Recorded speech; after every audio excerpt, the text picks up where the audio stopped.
Siendo la 1:23, damos por inaugurado el sexto encuentro latinoamericano Introducción a la enseñanza de la arquitectura con la mesa 1, con el bloque de ponencias que van a conformar esta mesa, que se llama la práctica educativa en la enseñanza de la arquitectura previa a la pandemia. Quien va a coordinar la mesa va a ser la arquitecta Lourdes García Vázquez, a quien le damos la palabra. Sí, muy bien. Buenas tardes a todas y a todos. Vamos a iniciar esta mesa con la participación de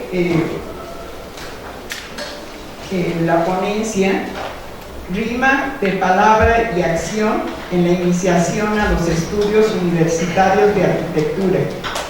Vinculación temprana entre asignaturas teóricas y prácticas.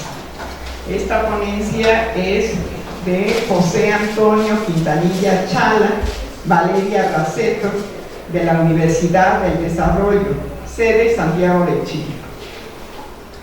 Pues lo primero, muy buenas tardes a todas y todos. La verdad que estamos muy contentos de poder participar, especialmente en esta mesa.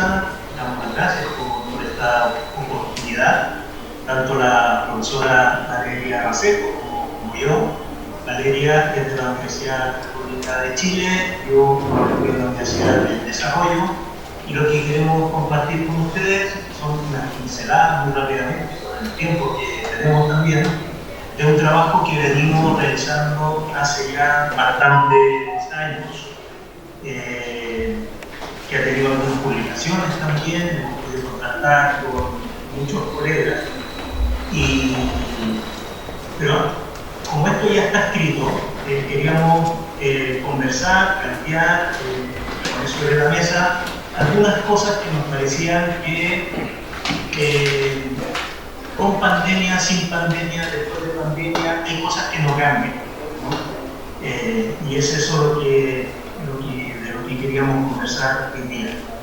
Agradecemos, primero que nada, a la institución anfitriona, a los organizadores, la mucha alegría de aquí, Colombia, Chile, Argentina, México, y también me gustó la presentación de esta mañana de la cantidad de estudiantes que había y la sorpresa de encontrarnos con el profesor Chin, que tan importante fue, creo, para muchos de nosotros. Para mí, particularmente, el primer año fue su trabajo, su libro, un estímulo para dibujar cada vez mejor, ¿no?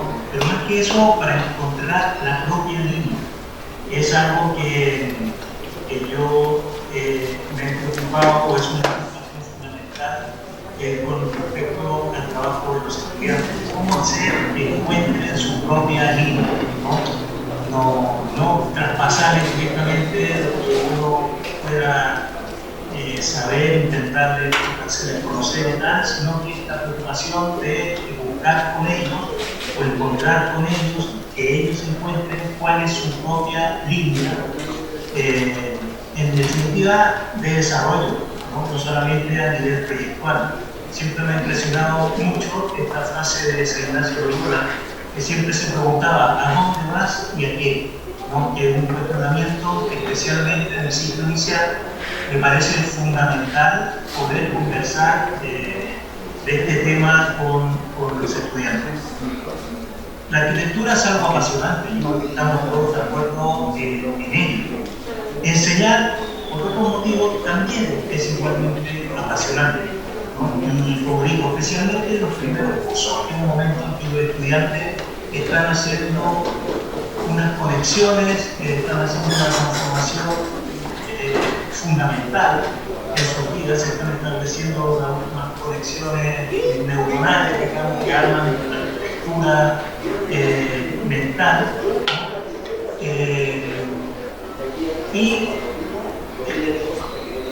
y queríamos destacar también en ese sentido, por eso el título un poco largo, que solemos pasar de largo, o damos por hecho, o damos por normal, que la arquitectura en este tiempo se enseña en la universidad, ¿no? Creo que vale la pena detenerse en ese punto, y aquí tenemos distintos puntos de vista cada institución, pero quería partir con esta imagen, una imagen que a mí me ha marcado desde que era pequeño, que lo guardo, ¿no? Que hace entender de alguna manera que es en cuanto a forma que los arquitectos entendemos los problemas.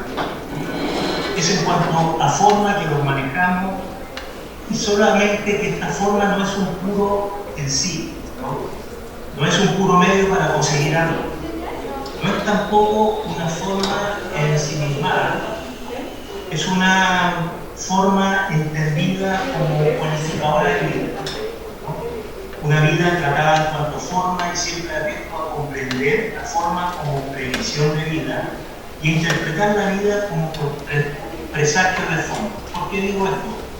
Porque finalmente de lo que se trata es volar, ¿no? Nosotros hacemos las formas, sabemos de técnicas, sabemos de materiales, sabemos de muchas cosas que en la universidad transmitimos, formamos a los estudiantes, pero también creo que al igual, o equilibrando la balanza, es una situación vital que tenemos que transmitir también o compartir con ellos, ¿no? Son descubrimientos que tenemos que hacer también compartidos. Esto de la rima de la palabra perfección es una frase tomada de Rimbaud, del poeta, y que ha iluminado de alguna manera cómo hemos intentado en los primeros años generar un vínculo temprano entre la materia teórica y la materia práctica. Afortunadamente cada vez menos se habla de esta dicotomía o se presentan como dos esferas diferentes, sino que cuando se invierten en distintas escuelas, en distintos países que se están como con diferentes ejercicios desarmando esta barrera. Pues bien, en la universidad es bien interesante plantearse, bueno, ¿quién nos puede ofrecer la universidad o estudios de arquitectura? Pero al mismo tiempo, ¿qué tienen los estudios de arquitectura que ofrecer a la universidad? Una de las primeras cosas, el primer año, el ciclo inicial, por lo menos, yo creo que hay 4 como objetivos que deberíamos trabajar o que hemos intentado trabajar con los estudiantes, que es cosas tan básicas como dibujar, presentar, escribir, leer y escuchar. Cuando uno les dice a los estudiantes que vamos a aprender a escribir, vamos a aprender a leer, se ríen no poco, sino bastante. Pero cuando uno comienza a explicar que dibujar se refiere a las obras, escribir a los ensayos, leer tiene que ver con las definiciones y desarrollando los planes lectores, y que escuchar es escucharse entre ellos, los alumnos, escuchar las profesores, los profesores escucharnos entre nosotros. Hay una situación bastante y es muy potente, que la arquitectura ha sido al mismo tiempo pensada y realizada, ¿no? Por eso en leer, una de las cosas principales que leemos son todas aquellas definiciones que desde el estudio en adelante se han dado acerca de la arquitectura, no tanto para saberla en sí, sino que para saber en qué momento se está poniendo el foco, porque el foco se pone en función de una necesidad, y para establecer por qué la arquitectura es una disciplina abierta y que está unida a leer el tiempo de cada momento, ¿no? Por lo tanto, dar a ver, dar a pensar, migrar en las palabras, hablar para saber quiénes somos, son como uno de los objetivos principales, especialmente en el primer semestre, que estamos desarrollando no solamente Valeria, sino con un equipo bastante grande de profesores. Enseñar significa mostrar cómo se hace algo, o al menos haciendo el objetivo. Y para esto hay que saber. Enseñar es creer en lo que uno hace. Enseñar es transformar, aprender es conversar. Y conversar etimológicamente, que es bien bonito, es dar vueltas juntos, ¿no? En el ciclo inicial, en ese sentido, nos parece que la universidad debiera proveer la posibilidad de un tiempo sustraído, de tiempo binario, un tiempo nuevo, un tiempo que nosotros lo asociamos parcialmente a un periodo de enfoque, donde los estudiantes en un sentido amplio puedan jugar, ¿no? Abrir la posibilidad a un juego, porque el juego es el modo de ser de la máxima naturaleza y libertad, ¿no? El juego es sin porqué, el juego juega jugando. Los estudiantes, cuando los veo muy preocupados con respecto a la nota, ¿no? Invento cualquier cosa para distraerlos con respecto a la presión de la nota, con un 7, con un 10, la máxima en cada lugar, para hablar de aquello que realmente interesa. Tú a dónde vas y aquí, en el fondo, ¿no? En realidad, ¿por qué estás aquí? Y en ese sentido, siempre hemos entendido la arquitectura como un arte de lo nacional, en que la nacionalización tiene un rol importante porque es la que media nuestra percepción del mundo, ¿no?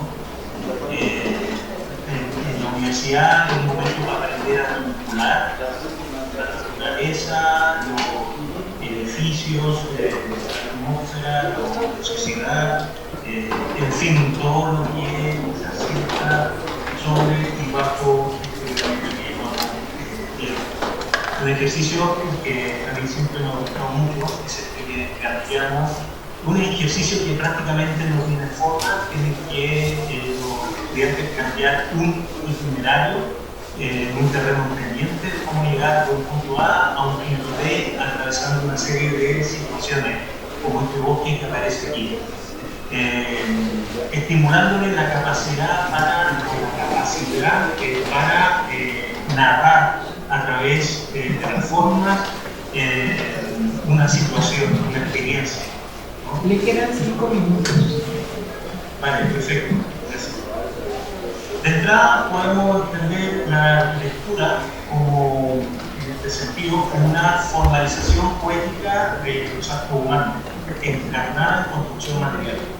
Podemos afirmar que son dos órdenes de actos humanos los que están simultáneamente simbolizados y poetizados en la arquitectura. Por un lado está el acto humano, en que la obra da lugar, y por otro lado está el acto de la construcción que trae a presencia la arquitectura, ¿no? En este sentido hay 4 grandes temas, son una preocupación siempre, el contexto, el espacio recorrible, el carácter material y constructivo de las obras y los elementos y las maneras de relacionar estos elementos. Todo esto en algún momento lo hemos catalizado con la idea de hecho de arquitectura, que no es otra cosa más que fijarse en este calce entre formas de vida y formas construidas. Y esto, de alguna manera, es una herramienta que hemos dado, la primera herramienta que les hemos dado a los estudiantes, para que no pierdan la voz, no pierdan la palabra ante cualquier obra de arquitectura. De cualquier obra, ellos pueden decir algo acerca de la materia, de la forma, del uso y de la locación, que es un término que más me gusta con respecto al lugar, ¿no?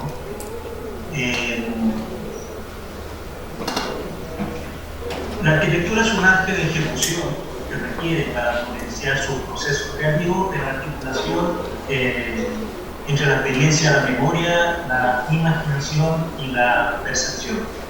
Esto nos interesa porque nos permite acercar de alguna manera la arquitectura al terreno del arte o reconocerla como parte reconocer su parte o su dimensión artística como algo inherente a ella, ¿no? El arte, como planteaba Albers, es ante todo visión, no expresión, es comprensión, Y en este sentido, en tanto que arte de ejecución, la enseñanza de la arquitectura es un adiestramiento en la práctica espacial, las representaciones del espacio y los espacios de representación. Ahora bien, hay veces que la experiencia directa con una obra, estando no informados previamente acerca de ella, nos produce una verdadera conmoción, que lo deja a uno sin palabras. Desde hace un tiempo a esta parte hemos introducido el tema del sentir como una forma de conocimiento y en ese sentido podemos afirmar que en el recorrido caminante que estamos transitando hoy por hoy hay algunos elementos invariables como son la memoria y la experiencia, la imaginación y la invención, la articulación entre palabras y piedra, el juego y la realidad. Nuestra visión ha sido que cada cual pueda hablar de lo que tiene en el corazón, ya que nuestra misión es estimular las fuerzas creativas que traen los estudiantes, ejercitando los sentidos a través de la observación y la experimentación, abrirle los ojos para alcanzar comprensión y ver con otros. Ejercer una inteligencia colaborativa nos permite más que nunca la comprensión que mirar fuera del frente de Dios. Comprometiendo el diseño básico, inclusive de dar forma al material, conquistando el sentido táctil de la materia. En este sentido, importa comprender que la historia de la arquitectura es una historia material. De esta manera, tener obras a las que recurrir la confianza, la carne a una comprensión de cómo ha sido al mismo tiempo pensada y realizada la arquitectura a lo largo del tiempo y en diferentes lugares. Comprendemos que trabajamos con semillas y que enseñar es un acto sagrado en este sentido. Un asombro en el que hay percepción y no juicio. Y la pedagogía, en este sentido, nos sea estimulante y generosa. No ser profesores de la inquietud, sino verdaderos servidores de la profesión. Muchas gracias.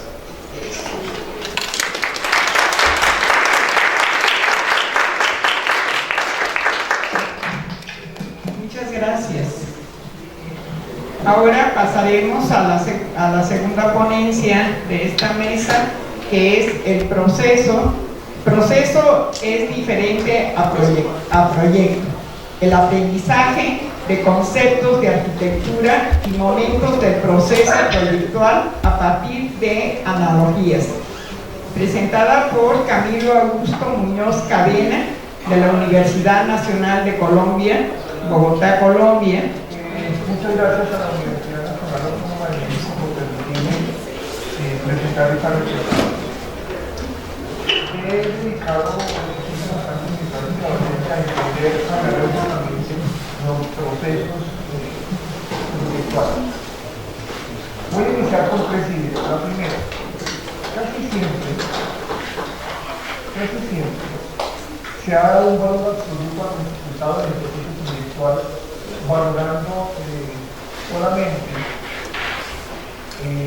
el proyecto, revisando solamente el proyecto. Incluso muchas veces nos quedamos en la imagen que el proyecto maneja, imagen que en el fondo no genera en realidad nada en relación al aprendizaje. En la formación tradicional, con frecuencia, el estudiante sabe lo que tiene que hacer, pero muchas veces no sabe.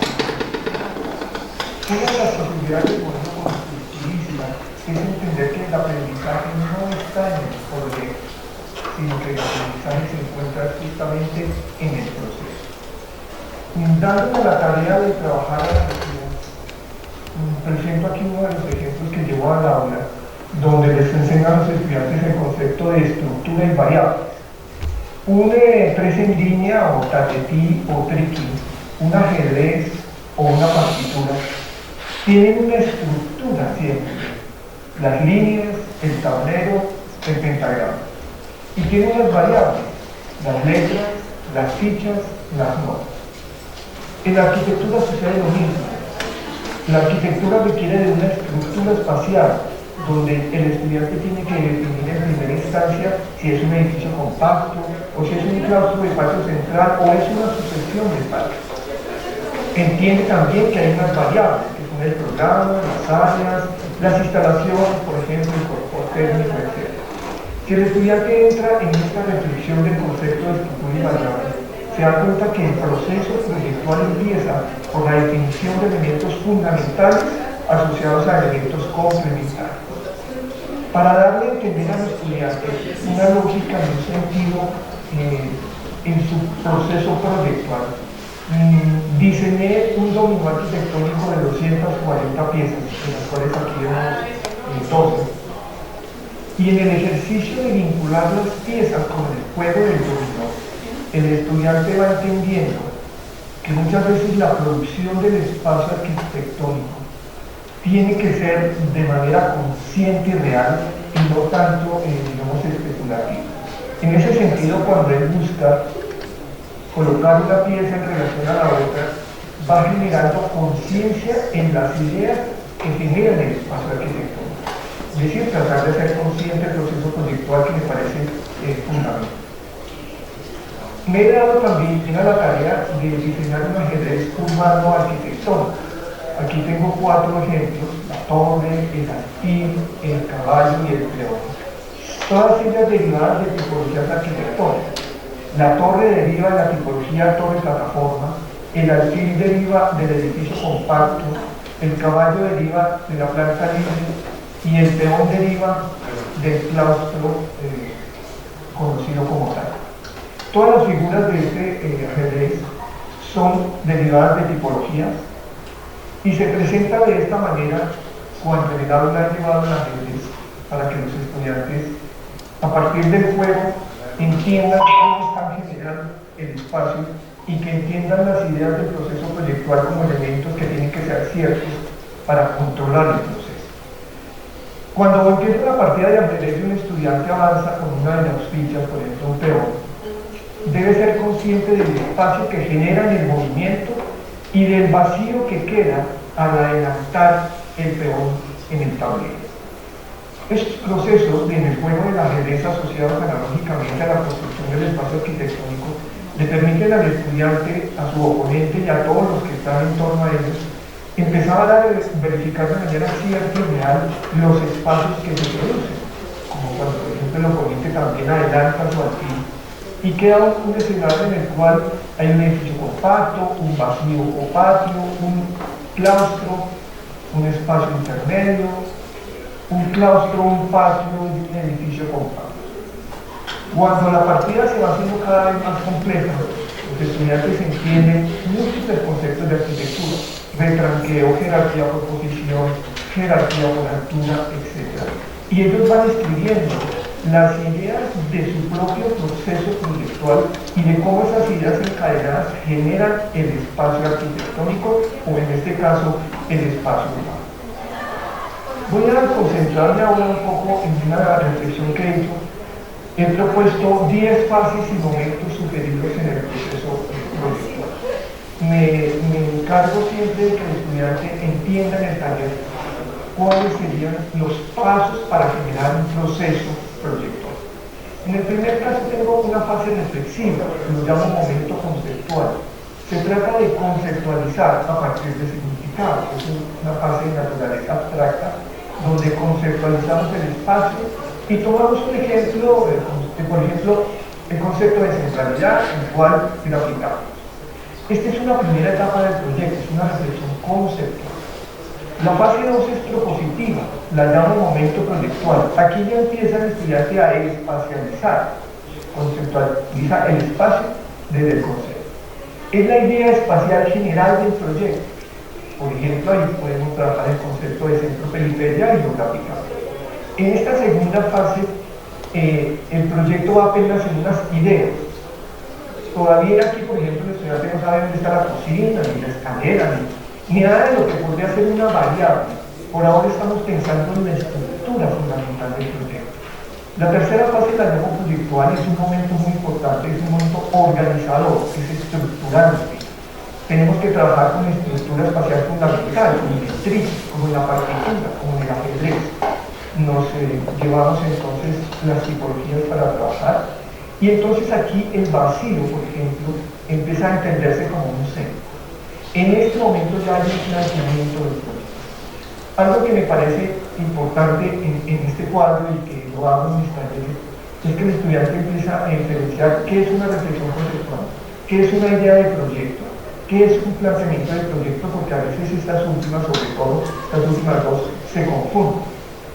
La fase cuarta es asociativa, hay que relacionar, digamos, hay que jerarquizar. Aquí hubo, por ejemplo, el claustro tiene un centro y espacios periféricos. Estas estructuras pasan fundamentales.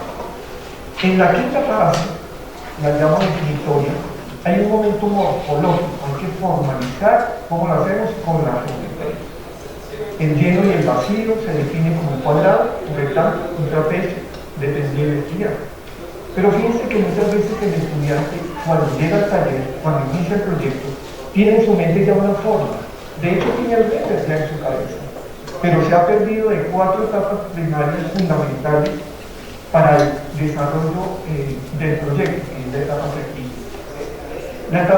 La fase 6 es definitoria, aquí hay que activar, es un momento funcional, las actividades, los usos. Las relaciones de las actividades importan parte, están y circular. Aquí sí hay que activar en relación a esta estructura espacial fundamental. ¿Dónde está la variable escalera?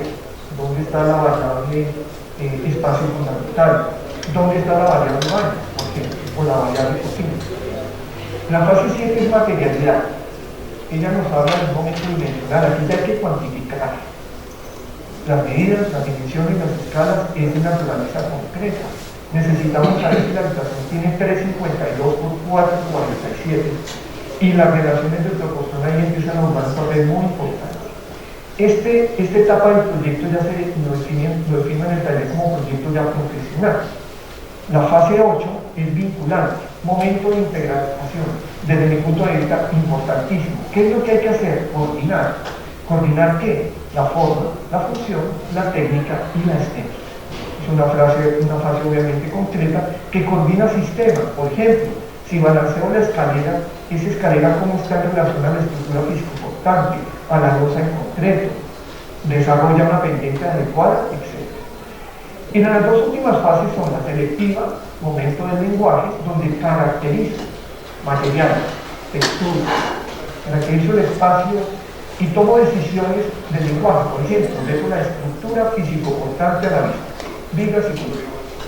O como se diría, por ejemplo, en México, dejo tabique pared, o como se diría en otras regiones latinoamericanas, dejo el ladrillo a la vista.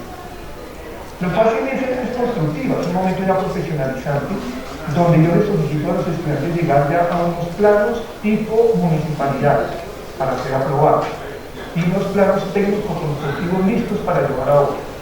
Es decir, que en estas 10 fases del proceso intelectual que sugiero en el taller se va de lo más abstracto posible a lo más concreto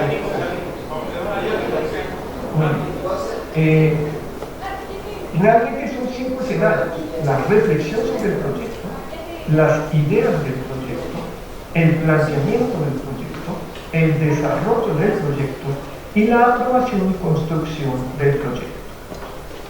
Estas 4 que están aquí referenciadas son las que nos atañen a la academia. La última de aprobar y construir es un ámbito ya decididamente profesional, pero las primeras 4 son necesarias. Me parece muy importante que el estudiante no confunda ideas del proyecto con planteamiento, o planteamiento con desarrollo. Creo que, al menos en mi país, nos hemos conformado, y no es un buen camino, con trabajar solamente la reflexión sobre el proyecto y las ideas del proyecto.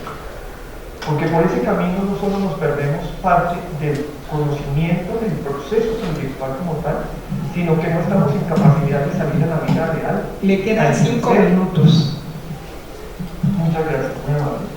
Sino que no estaremos en capacidad de ejercer realmente la profesión afuera.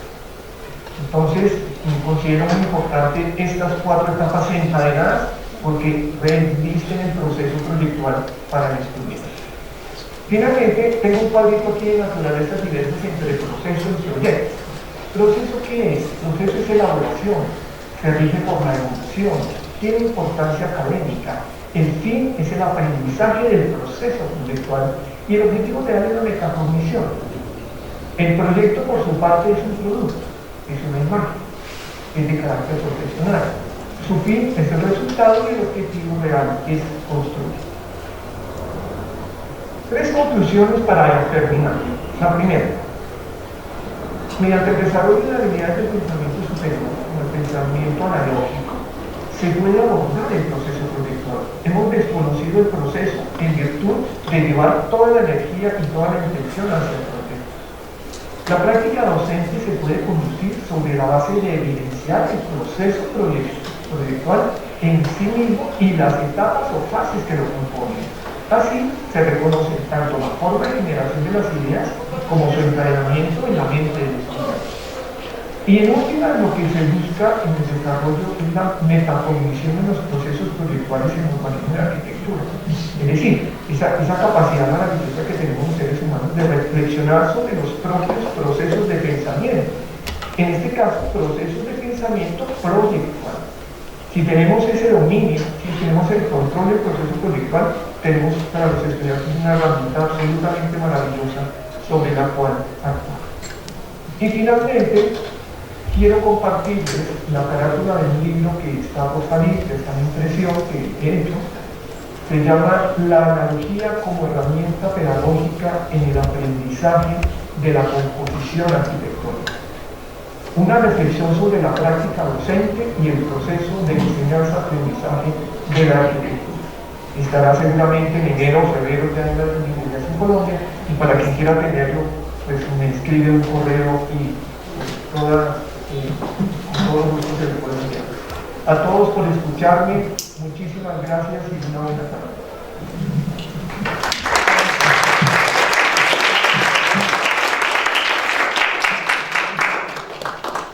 Al final de las ponencias se recibirán preguntas acerca de cada uno de los que podrán dirigirse a cada uno de los participantes.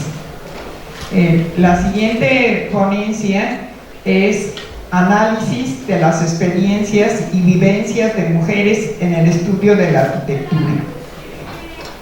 La ponencia es por Montserrat Aravena, Génesis Espina, Benjamín Pino, Ignacio Ramírez y Boris Villarroel, de la Universidad de Concepción, Chile. La ponencia es en línea. Buenas tardes a todos los presentes. Mi nombre es Montserrat Aravena, me acompaña Ignacio Ramírez, Benjamín Pino, también Boris Villarroel y Génesis Espina vía online. Nuestra ponencia se llama Análisis de las experiencias de la mujer en el estudio de arquitectura. Como primera pregunta o al pie que inicia esta investigación, ¿por qué la arquitectura es considerada una carrera masculina? En primer año, cuando ingresamos a la carrera, se nos hizo una pregunta. ¿Qué es arquitectura o define la arquitectura en una palabra? Las palabras más repetidas fueron diseño, arte y construcción. Desglosando un poco estos conceptos, nos dimos cuenta de que todas tenían que ver con el hombre, finalmente. Por ejemplo, hablamos de la construcción, la asociamos con el trabajo físico, que también se asocia a los hombres, y en el arte y diseño encontramos un fenómeno que ocurrió en Chile en los años 60, que cuando los arquitectos quisieron empezar a desligarse del trabajo de los ingenieros, que se consideraba mucho más rígido, entraron a este mundo como del artista, de la arquitectura como algo mucho más creativo, por lo que esto implicaba muchas horas de trabajo. Debido a esto, las mujeres no podían cumplir algunas labores de cuidado que normalmente son dejadas en ellas, y finalmente, debido a esto, se empezó a desvalorizar el trabajo de la mujer y a haber muchas situaciones de discriminación. Creemos que debido a este fenómeno ocurrido en Chile, actualmente ocurre esto, que el 50% de los egresados y egresadas son hombres y mujeres, pero finalmente solamente el 31,5% de la participación laboral es femenina. En vista de la desigualdad, notamos la importancia del enfoque de género en nuestra carrera, tanto en la disciplina como tal, como en la enseñanza y la práctica, donde todos vivimos en un hábitat urbano que lo vivenciamos de diferentes maneras. Por ejemplo, tenemos diferentes perspectivas de sus sensaciones, de cómo se recorre y demás. Antiguamente, el rol de la mujer estaba en el lado privado de la sociedad, es decir, amas de casa, el área de la salud, y el principal protagonista de la ciudad era el hombre. es decir, estaba bajo una visión androcentrista de la misma. Refiriéndose a androcentrista como una ciudad hecha para el hombre blanco, heterosexual, de mediana edad, con buena situación económica y con un vehículo, lo cual provocaba ciertas jerarquías en el ambiente urbano, lo que también formaba una invisibilización de la mujer y violencia y discriminación, haciendo ciudades hostiles, por ejemplo, con calzadas que tengan diferentes alturas que para personas con movilidad reducida sea un poco más difícil subir, o calles que sean demasiado oscuras y nos priven de la seguridad que merecemos, lo que se ve muy frecuentemente en el caso de las mujeres. Entonces, a partir de todas estas preguntas, nace como la base de nuestra investigación, es si hay obstáculos que solo nosotros las mujeres debemos sortear al momento de la arquitectura. En el análisis de nuestra investigación tomamos la asignatura de taller de proyectos como la más importante, la columna vertebral de toda nuestra carrera. Como comentaba en las ponencias anteriores, uno comienza, como comentaba, uno entra primer año y todo es como un juego, experimentar, sensaciones. Sin embargo, conforme va creciendo la malla y van aumentando los años y se desarrolla esta, termina en algo más serio, más ligado a lo laboral. Entonces, taller de proyectos. ¿Cómo se ha impartido en la Facultad de Arquitectura de la Universidad de Concepción? En nuestro caso de estudio está basado en antiguos alumnos hasta el año 2018. Todo esto abordándolo en la enseñanza presencial pre-pandemia. Es así que reunimos todos estos cuestionamientos previos y llegamos a nuestra pregunta de investigación, que sería: ¿cuáles fueron las vivencias de los estudiantes en los talleres de proyecto de arquitectura en la Universidad de Concepción? Bueno, es así que surge nuestra hipótesis. Nosotros creemos que existen dificultades con las que todos y todas deben lidiar, pero al estar inmersos en una sociedad que es androcéntrica, hay ciertos obstáculos que las mujeres deben sortear y que los hombres no, o que las sortean de manera diferente. Es aquí donde radica la desigualdad de género y esto debe ser evaluado para poder generar prácticas con enfoque de género. La metodología que ocupamos fueron principalmente entrevistas y cuestionarios a antiguas alumnas. Por un lado, cuestionarios en general fueron escritos y luego entrevistas a alumnas, pero que también eran profesoras actualmente en la facultad. Para hablar un poco de la presencia del enfoque de género en nuestra facultad, durante los últimos años se han creado diversos colectivos e instancias para las mujeres, como para crear redes, ya sea dentro y fuera del aula.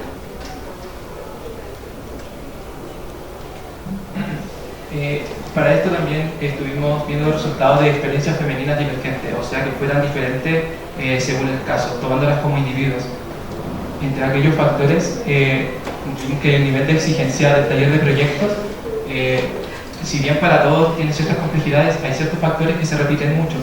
Por ejemplo, la falta de redes de apoyo, los requerimientos económicos disponibles muchas veces dificultan el acceso al estudio como tal, los espacios para trabajar, por ejemplo, cuando tienen que alejarse del hogar, y en el caso que mayoritariamente lo vemos marcado en el caso de las mujeres, es que las metodologías de los docentes y la subjetividad pueden afectar el rendimiento o la calificación del mismo, tomando la subjetividad como un criterio que abordaremos más adelante. Siguiendo con la exigencia del taller, nos encontramos con dificultades como no poder realizar actividades programáticas o tener un trabajo remunerado. Todo esto se traduce en que las mujeres son siempre ligadas a las actividades de cuidado, siendo más del 90% femeninas las que cuidan a su familia o realizan estas actividades en el hogar. También hay algunas problemáticas como vivir lejos de casa, y en las mujeres se enfoca principalmente en la falta de seguridad y violencia que tienen al vivir solas. Pero el punto más importante aquí sería el tema de la subjetividad, porque ya todos sabemos que en primer y segundo año es muy difícil sin pautas, como estamos en una carrera que es muy creativa, es difícil poner pautas y muchas veces los alumnos no saben qué hacer. Pero ¿qué pasa cuando esta subjetividad que tenemos en este ramo se mezcla además con el pensamiento androcéntrico de algunos docentes? Ahí es cuando surgen algunos testimonios como estos. Nos hacían comentarios de que perdíamos el tiempo y debíamos ser dueñas de casa y no gastar plata. Los profesores no fueron siempre objetivos, hubo discriminación, malos tratos, se normalizaron algunas malas prácticas En esto se puede apreciar de manera explícita, o sea, a flor de piel, algunos comentarios que afectaban directamente a las estudiantes, pero dentro de las mismas palabras, de manera implícita, se pueden apreciar otros tipos de discriminación hacia la misma, que quizás no son de afecciones físicas o demás, pero sí pueden tener un causal también dentro del estudio de la arquitectura y su enseñanza. Por ejemplo, dentro de la malla curricular no se encuentran presentes asignaturas con algún enfoque de género, lo cual invisibiliza a la mujer dentro de la enseñanza. Así como que tenemos algunas experiencias que son diferentes, también quisimos recoger algunas experiencias afines de las que nos comentaron las estudiantes. Nos hablaban de las pocas horas de sueño, tener que quedarse desnotando en el taller, las salidas a terreno, el compañerismo. Siempre se dice que sin amigos no se pasan los ramos, las profesoras y profesores que los marcaron de alguna forma durante el camino, la mentalidad arquitectónica, la que se va transformando desde que al final sales a la ciudad y empiezas a ver el espacio, la forma, los colores. Y finalmente descubrí el amor en la arquitectura. Al menos en nuestra universidad o en Chile en general se dice que quien no se enamora de la carrera al ingresar finalmente no la logra sacar, porque tienen que dedicarle tiempo a su complejidad, encariñarse con la misma, y es la mejor forma de poder progresar dentro de esta carrera. La mujer arquitecta en nuestra UDEC actual se va visibilizando cada vez mejor con el paso del tiempo. Por ejemplo, algunos de los avances que se están viendo es que a temas de paridad se están generando diferentes vocalías, instancias o entidades que están dándole cierto apoyo a lo mismo. También hay avances en la malla curricular que, si bien no son permanentes o obligatorios, existen ciertos electivos. En nuestro caso existe el electivo de género y territorio, que le da cierta visibilidad mayor a la problemática e intenta abordarla para tener una arquitectura que sea más completa y afina las necesidades del colectivo global de las personas. Bueno, como conclusión, creemos como grupo que es muy importante enfocar nuestra enseñanza con enfoque de género, aprender a enseñarlo desde el principio, desde las aulas, para así poder enseñarles a nuestros arquitectos, a los futuros arquitectos, a implementar en la planificación urbana el enfoque de género, a pensar en todas las personas, en las disidencias, en los adultos mayores y finalmente en todos y todas. Muchas gracias por su atención. Este es un croquis de nuestros compañeros de Génesis que nos acompañan online. Muchas gracias a todos.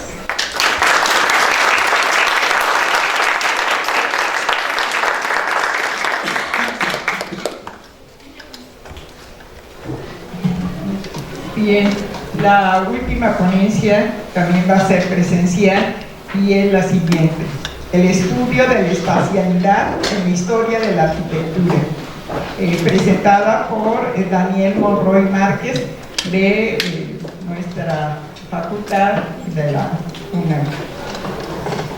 ¿Qué tal? Muy buenas tardes a todas y a todos, un gusto saludarles. Lo que voy a platicar con ustedes, que quiero compartir, ha sido una inquietud desde los años que llevo de docente y desde mi trinchera de teoría, historia, investigación, proyectos, y quizás mi historiador que llevo adentro, ¿no? Un poco ahí encasillado. Cuando entro a la carrera y encuentro que existe el área del patrimonio, bueno, yo me vuelvo feliz. Y justamente lo que quiero compartir con ustedes es el estudio de la espacialidad en la historia de la arquitectura. La pandemia nos cambió muchos esquemas. Sin embargo, y desde mi punto de vista, y quizás coincidimos en ello, muchas veces se hablaba de que la historia, al ser de esas materias teóricas, podía darse fácilmente a distancia. Y mi sorpresa fue que no. Creo que si no vivimos la historia, si no vivimos los edificios, el patrimonio, se vuelve de pronto algo muy distante y hasta deshumanizado. Y eso es lo que quiero compartir con ustedes brevemente. Como ya lo había mencionado, mi nombre es Daniel Monroy Márquez, como parte de la Facultad de Arquitectura de la UNAM. Y bien, si ya se ha comentado anteriormente, no se cambia, ahí está. Sabemos que hoy en día la idea de que los profesores, las profesoras, somos guías en el proceso de enseñanza con las compañeras, los compañeros, con esta idea del modelo constructivista en donde cada uno de ustedes va a ir construyendo sus conocimientos. Para lograr un aprendizaje significativo hay un montón de estrategias que se pueden seguir, pero algo que sí la experiencia nos ha dejado claro es que no se pueden utilizar las mismas estrategias con todos los grupos. Depende mucho, por ahí lo señalo, depende de la asignatura, depende del tamaño del grupo, que a veces aquí en esta universidad tan masiva tenemos de pronto grupos de 60, 70 alumnos y para un profesor se vuelve muy complicado. Características del alumnado, el bagaje previo del alumnado, que de pronto pareciera que llegan las vacaciones y se olvidaron de todo. Tiempo disponible también de la materia, que luego son 2 horas a la semana, que pareciera muy poco. Materiales y recursos, las instalaciones, las habilidades y destrezas también del profesor, ¿no? ¿Qué estrategias de enseñanza se pueden seguir para que de pronto el estudiantado pueda identificar la importancia de esta espacialidad? Hay un montón de estrategias, muchísimas se pueden aplicar. Algo que me gusta mucho es tratar primero de generar interés en el alumnado. Aquí estoy poniendo dos imágenes detonadoras, en donde de pronto a partir de qué ven, qué les llama la atención, qué les gusta. Aquí tengo 2 imágenes de la Sainte-Chapelle en París, al hablar de la arquitectura gótica, en el caso de la arqueología del hábitat 1, o en el caso de San Pedro y San Pablo de Poscolula, la capilla abierta ahí en Oaxaca, al hablar de historia de la arquitectura 1, pues tienen cierta relación y son elementos que a todas y a todos nos llaman muchísimo la atención, nos impacta visualmente. Bueno, como a partir de ahí comenzamos a indagar. Creo que algo muy importante en la arquitectura es indagar, preguntarnos, ser curiosos, curiosas, ¿por qué está pasando esto? Es importante, sí, repasar conceptos, estudiar conceptos, pero no para que queden ahí en el limbo, sino para aplicarlos, para poder desarrollar un pensamiento reflexivo, lógico e intuitivo y afianzar conocimientos a la hora de intervenir en un edificio, de observar un edificio, de analizar un edificio y sobre todo de aprender de los edificios. Y hablo también de las estructuras urbanas, de las estructuras de espacios abiertos. Parto con las compañeras y los compañeros de 3 cosas muy elementales. Primero, entender que los espacios son el resultado de una serie de actividades que nacen como consecuencia de las necesidades. Todos los espacios están porque buscaron satisfacer una actividad y por ende satisfacer una necesidad. Sí, sabemos que a veces en la historia de la arquitectura hay espacios que salen o surgen por capricho, pero también es importante entender estos determinantes y condicionantes temporales, espaciales. El espacio, partiendo de un vacío arquitectónico, delimitado por ciertos elementos que lo contienen, lo espacial, más la idea del ser y su percepción, que es importantísima, la movilidad y la percepción de cada una de nosotras y de nosotros, es ahí donde hablamos de la espacialidad. La arquitectura, historia de la arquitectura, no es solamente llegar y hablar de forma erudita de esto se llama de tal cosa o este es el acceso de no sé qué. También es importante que podamos ver la integralidad del mismo, con el fin de que en su momento buscó atender como fin la habitabilidad. Siempre le digo a las compañeras y compañeros, cuando usted enfrenta a un edificio, independientemente de la época, hay que hacerle 4 preguntas básicas. Y sí, parto de un esquema muy vitruviano quizás. ¿Cómo funcionas? ¿Cómo te materializas? ¿Cómo te estructuras? ¿Qué expresas? ¿Cómo es tu forma? ¿Cómo te relacionas? ¿O cómo es que tú dependes del contexto? ¿O cómo influyes en el contexto? Y la idea es que los edificios te van a hablar, los edificios te están diciendo algo, pero ese lenguaje tenemos que conocerlo. ¿Qué estrategias podemos utilizar? Por lo menos algo que he tratado de utilizar mucho con las compañeras y los compañeros, primero ver muchos casos de estudio. Tenemos que ver diferentes ejemplos de cómo la arquitectura se ha venido entendiendo desde la arquitectura prehispánica, desde la arquitectura virreinal, desde los elementos europeos, mediterráneos, etc. El trabajar vocabularios ilustrados, así les suelo llamar, ¿no? Ahí tengo 2 esquemas en donde busco que con las compañeras, los compañeros, vayamos respondiendo a esos vocabularios, porque sabemos que también la historia de la arquitectura tiene un montón de conceptos y te pierdes un poco. Dibujar con ellos, ¿no? Creo que es algo que, curiosamente, y no quiero hablar mucho de ello porque corresponde a la mesa, creo que sí fue algo que se pudo lograr con la pandemia, dibujar en tiempo sincrónico con las compañeras y los compañeros.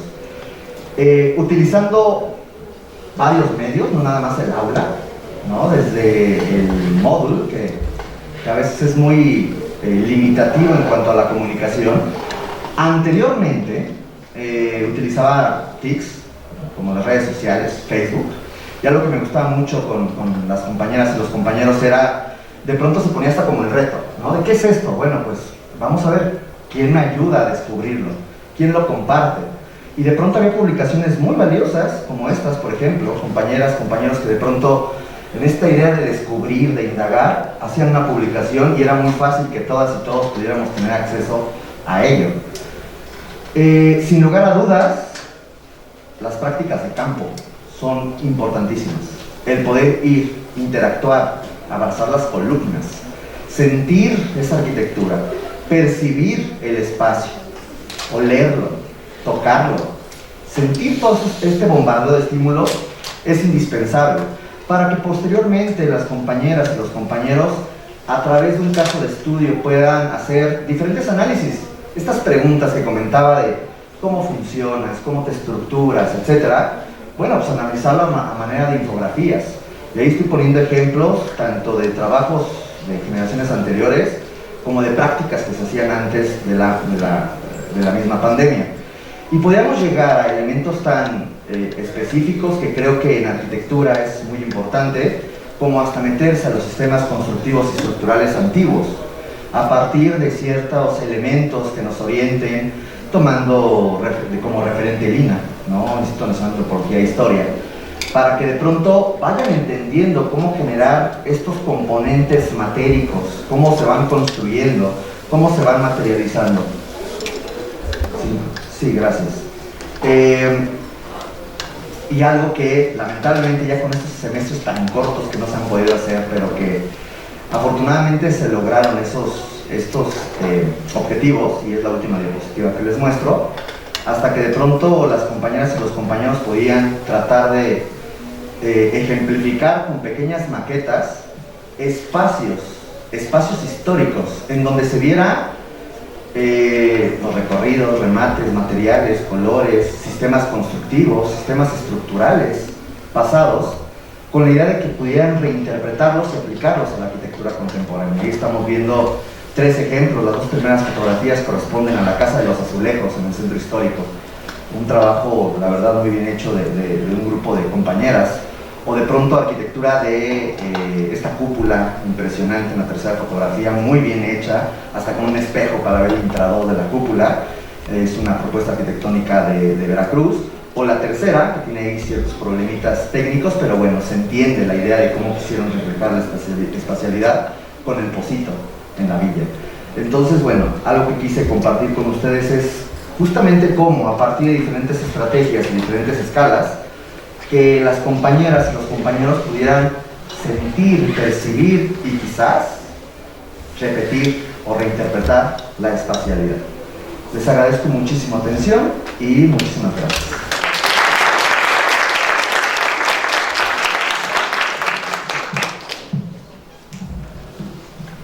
Bien, entonces les pediríamos que si tienen algunas preguntas para los diferentes ponentes que nos lo hicieran saber, por favor. Al profesor Monroy, esto que acabamos de ver son trabajos de qué curso, de qué nivel, primero, segundo, tercero. Las fotografías que estuve mostrando, sobre todo el de las maquetas, que es el más elaborado, corresponden a un tercer semestre de la licenciatura, lo que sería el segundo año de nuestra carrera. Hay algunas infografías, algunos elementos que correspondían al primer año y al cuarto semestre, pero las maquetas son de tercer semestre. Bueno, la pregunta dice, quisiera saber en qué tiempo estaba esa situación de trato hacia las alumnas en la ponencia. porque bueno, nuestra facultad no tiene mucho tiempo de existir, estamos en el año 92, si no me equivoco. Esto ocurrió durante los años 90 sobre todo, pero también recibimos algunos casos sobre antes del año 2018, cuando tuvimos en la universidad unas tomas masivas de muchas facultades, y desde ahí se pudieron cambiar algunas cosas. Gracias. Gracias.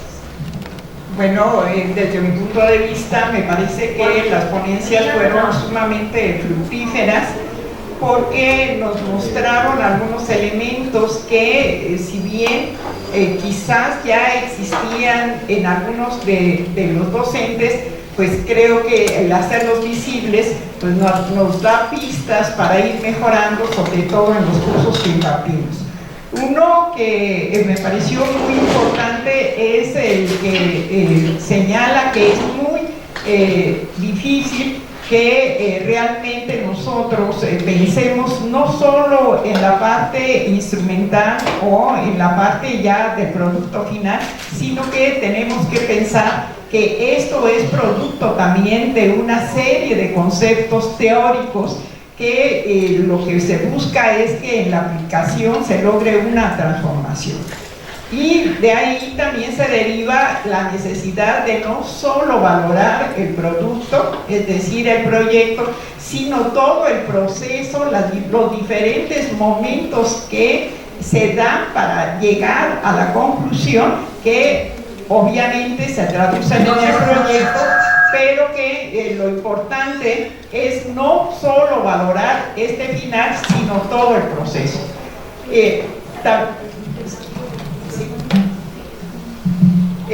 También es muy importante, me parece que el haber hecho énfasis en que el producto siempre tiene como base una parte teórica, ¿no? Que hay una serie de conceptos que no tienen que quedar nada más como en el discurso, en la narrativa, sino que tienen una...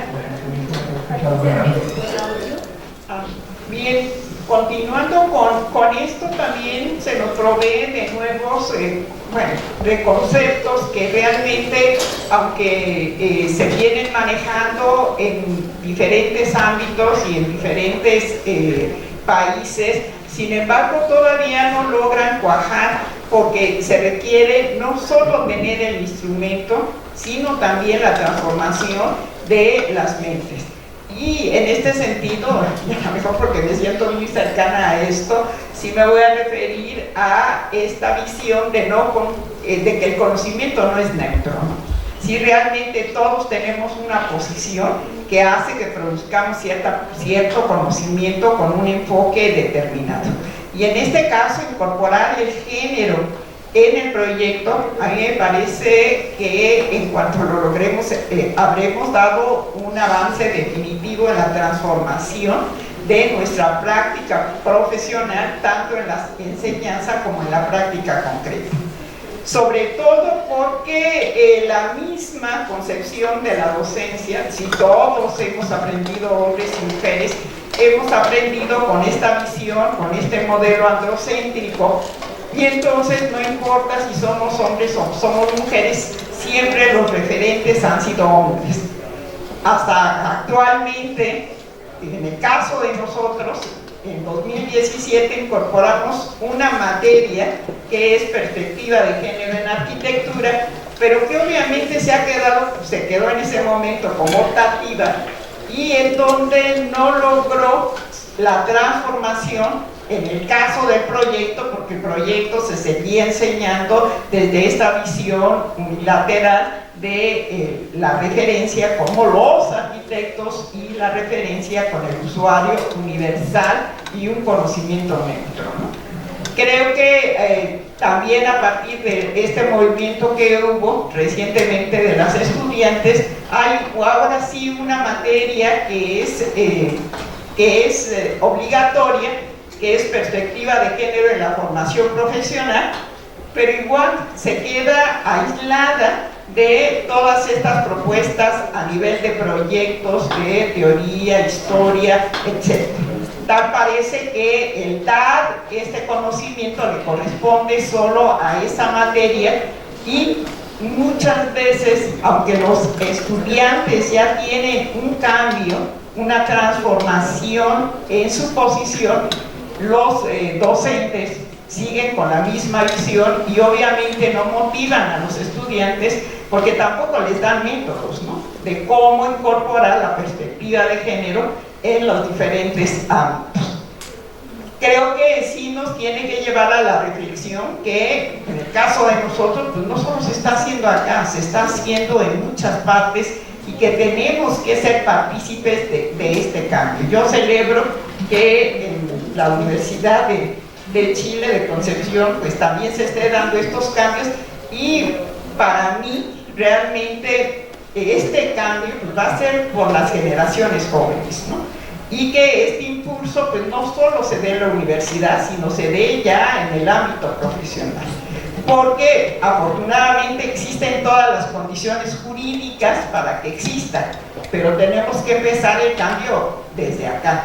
Y un poco, haciendo referencia a lo que mañana, que es el Día Internacional contra la Violencia contra las Mujeres, realmente hay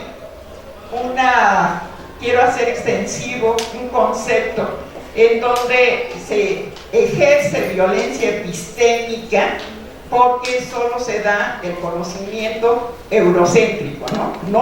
Y no se da el conocimiento de los indígenas, de los afrodescendientes, pero tampoco en nuestro caso de los latinoamericanos. Y yo lo haría extensivo al género. Si no se da el conocimiento de las mujeres en arquitectura, que también han tenido grandes aportes y que se sigue haciendo referencia solo a los hombres. En este caso sí creo que seamos reflexivos, seamos críticos en que también si no damos el conocimiento de las mujeres, si no hacemos visibles las necesidades y demandas de las mujeres, también estamos haciendo violencia epistémica contra los estudiantes, porque solo les estamos dando el 50 o menos del 50% del conocimiento producido por la humanidad en nuestra disciplina.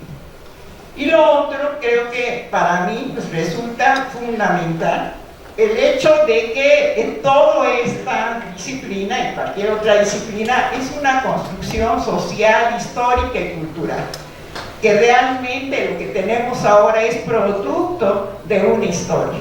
Entonces me parece fundamental que tengamos esa serie de referencias que nos mostraban en la última ponencia, pero que la veamos no como algo para vivir en el pasado, sino que nos sirva para transformar el futuro. Creo que la historia es una base para no cometer los mismos errores y sí de construir o reconstruir los aciertos que se tuvieron en el pasado.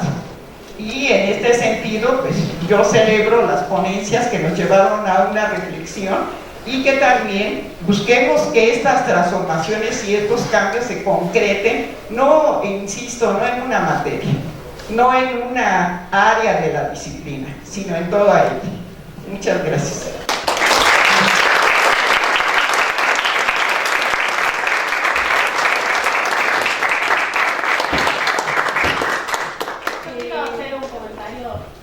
Hubiese sido súper interesante que hoy a la mañana en la ponencia fue convocada un montón de estudiantes y que usted hubiera estado presente porque no había ninguna presencia femenina y fue un comentario que nosotros hicimos y la verdad que hubiera sido interesante que eso hubiese sido como el puntapié, el inicio de este cambio del que todos estamos hablando, ¿no? O sea, eran todos hombres hoy a la mañana y la convocatoria fue mucho más masiva que la de esta parte de la tarde.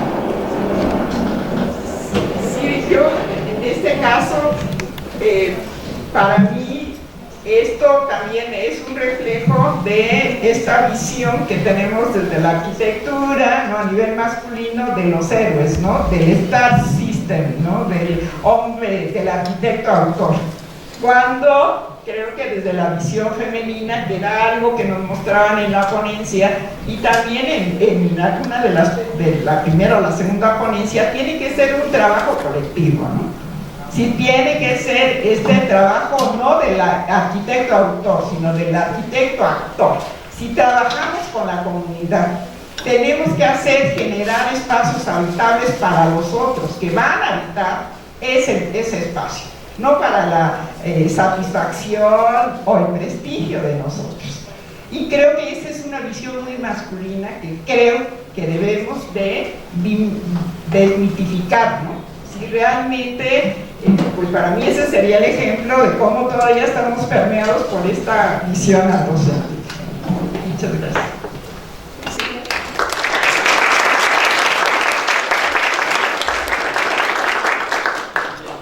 Bueno, hay un par de preguntas en el Zoom, así que voy a leerlas. La primera, ¿hubo algún cambio de enfoque de la enseñanza de la espacialidad con la experiencia de la pandemia, en donde hubo situaciones justo en CDMX que se tenía esa falta de espacios adecuados o espacios para contener a una familia en actividades de trabajo y estudios simultáneamente en su casa o departamento? ¿Cuál era la indicación como profesores hacia sus estudiantes? Creo que esta pregunta va enfocada a la última ponencia del arquitecto Daniel. Sí, ¿qué tal? Fue demasiado complicado. Definitivamente creo que uno tenía que ser muy consciente de que no todas y todos tenemos el privilegio del acceso al internet ni de la velocidad del internet. Entonces uno no podía ponerse en un extremo no empático de si no te conectas a tal hora, reprobado. Creo que eso sería muy poco adecuado para el proceso de enseñanza en este periodo pandémico, y al menos en lo que respecta a su servidor y a muchos de compañeras y compañeros profesores, buscábamos que, bueno, si te falló el internet, ni hablar. A veces colgábamos cierta información en el Classroom, ciertos videos para complementar tu formación.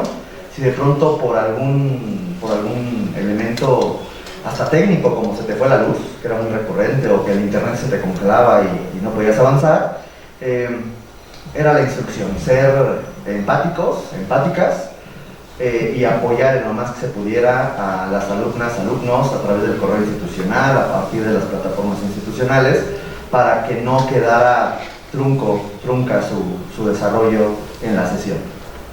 Gracias. Gracias, arquitecto. Vamos a continuar con la siguiente pregunta. Quisiera consultarle pregunta Claudia Chiarito, quisiera consultarle al arquitecto Quintanilla Chala acerca del nivel en el que imparte esa experiencia, ya que comparto su interés acerca de incorporar aspectos sensibles y lúdicos en la enseñanza de arquitectura en vinculación con el arte. La referencia es de Jay Albers. No sé si nos pudiera ayudar el profesor Quintanilla, creo que está por ahí. Sí, muchas gracias por la pregunta. Son estudiantes, bueno, durante mucho tiempo me ha tocado hacerme cargo de los estudiantes que van ingresando a la universidad. Son una experiencia de primer semestre. Y el tema lúdico genera un lenguaje y le genera también un ambiente de mayor libertad, donde generar un pensamiento creativo, ¿no? La reflexión no es una reflexión cualquiera, es una reflexión creativa. Yo me gusta que tenga este nombre y apellido, porque además a nivel de docencia es mucho más desafiante, y esto quizás viene también por una cierta tradición que hay en la Escuela de Arquitectura, Universidad Católica, porque Albers hizo menos en los años 50.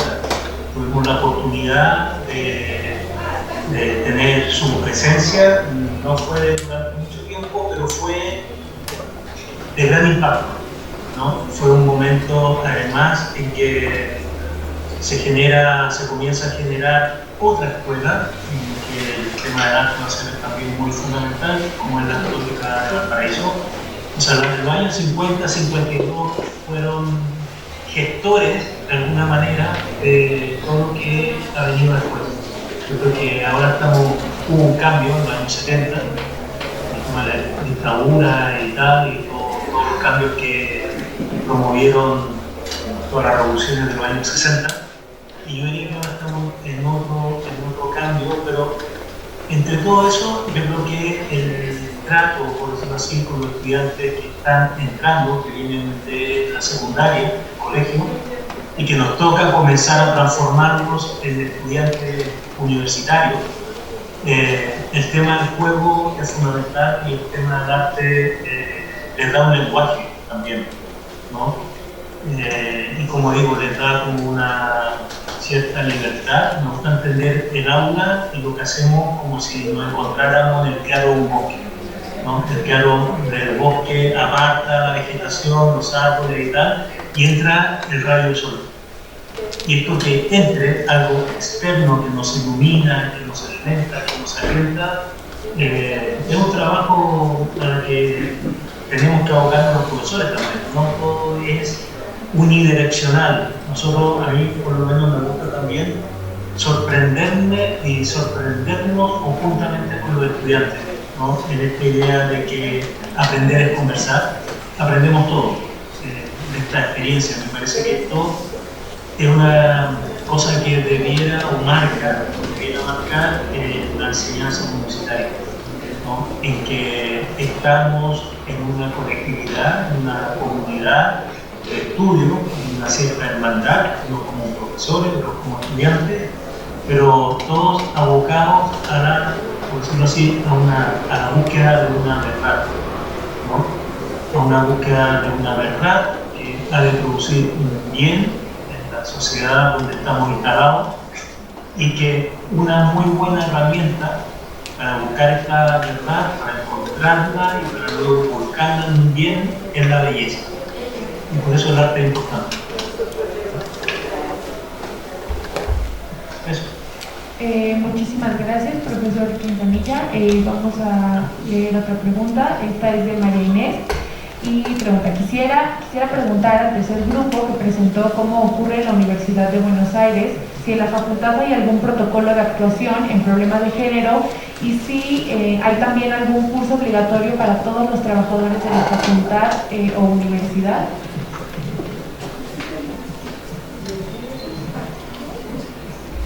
Bueno, actualmente no existe ningún protocolo, pero sin embargo estamos trabajando en eso como colectivo de género y territorio, que lo componen transversalmente alumnos y profesores.